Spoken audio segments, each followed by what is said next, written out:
A joint operation at Suganda Point is a fine of 32,000 taka. The National Consumer Rights Protection Directorate and Bangladesh Seafood Authority Coxbazar district jointly conducted the operation. A state fish fry shop at Suganda Point on Friday afternoon freed fish due to the cooking of food and unhealthy environment.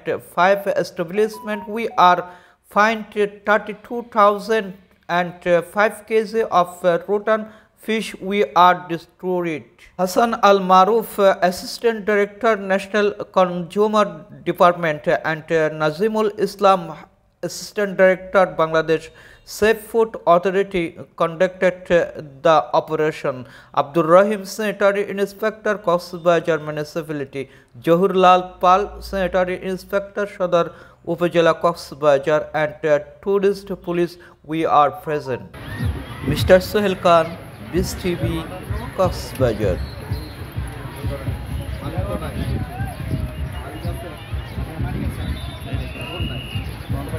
Chart করবেন দৃশ্যমান জায়গায় সবাইকে লিখে জানাবেন ভাত কত, মাছ কত, ডিম কত, মুরগি কত, মাছ কত।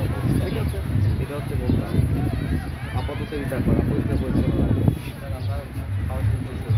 চার্ট না থাকলে 50,000 টাকা জরিমানা আছে। এক মিনিট, এই আরেকটা বিষয় খুবই গুরুত্বপূর্ণ এখানে। আপনি যে এই যে খাওয়ার পরে যে প্লেট গ্লাস এটা কোথায় ধোয়া?